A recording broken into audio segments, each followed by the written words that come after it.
என்ன கொடுமடா, என்ன வக்ரம் பிடிச்ச உலகண்டா அப்படிங்கிற மாதிரி தான் நம்ம சொல்ற மாதிரி இருக்கு. விஜய் டிவில சிறகடிக்க ஆசை சீரியல் நமக்கு நல்லாவே தெரியும்.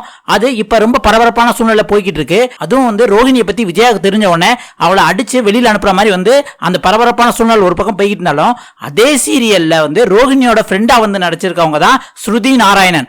அவங்கள பத்தியும் இப்ப சோசியல் மீடியால ஒரு வீடியோ லீக் ஆயிருச்சு அப்படின்ட்டு ரொம்ப பரபரப்பான சூழ்நிலை போய்கிட்டு இருக்கு. அது சம்பந்தமா யார் எங்க எந்த போஸ்ட் போட்டாலும் லிங்க் எனக்கு அனுப்புங்க அப்படின்ட்டு நிறைய பேர் வக்ர புத்தியோட அதை கேட்டுக்கிட்டு இருக்காங்க. அது மட்டும் இல்லாம சில பேர் இதை பார்த்துட்டு இப்படி அட்ஜஸ்ட்மெண்ட்லாம் பப்ளிக் ஆயிருச்சு அப்படிங்கிற மாதிரி சொல்லியிருக்காங்க.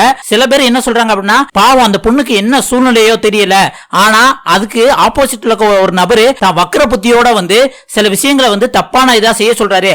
அத அந்த பொண்ணு முகம் சுழிச்சுக்கிட்டு எப்படியாவது நம்மளும் அந்த ஃபீல்ட சைன் ஆகணும் அப்படிங்கிறதுக்காக எல்லாத்தையும் பொறுத்துக்கிட்டு செய்யற மாதிரி தான் இருக்கு.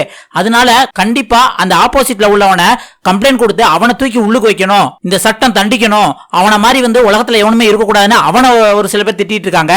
அதுக்கெல்லாம் ஸ்ருதிநாராயணன் எந்த பதிலுமே அளிக்கல. ஆனா இப்ப அதுக்கு பதிலளிக்கிற மாதிரி ஒரு சில விஷயங்கள் அவங்க இன்ஸ்டாகிராம் பேஜ்ல பண்ணிருக்காங்க. என்ன அப்படின்னு பாத்தீங்கன்னா, இந்த சோசியல் மீடியால இந்த பிரச்சனை ஆரம்பிச்ச உடனே ஸ்ருதி நாராயணன் அவர்கள் அவங்களோட இன்ஸ்டாகிராம் பேஜ் பப்ளிக்ல இருந்து பிரைவேட்டா மாத்திட்டாங்க.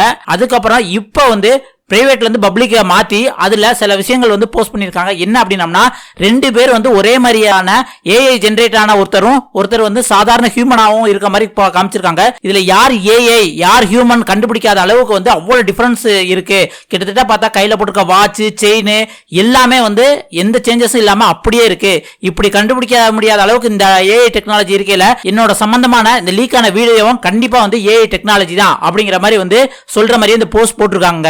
இது பார்க்கும்போது நமக்கு என்ன தெரியுது அப்படின்னா, ஒரு பிரபலமான யாராவது ஒருத்தவங்க அவங்க பக்கம் சின்ன ஒரு மிஸ்டேக் இருந்தா கூட அதை பரப்பி அதை பத்தி தெரிஞ்சுக்கணுங்கிறதா சோசியல் மீடியால இன்னைக்கு பல பேருக்கு ஆர்வமா இருக்குங்க.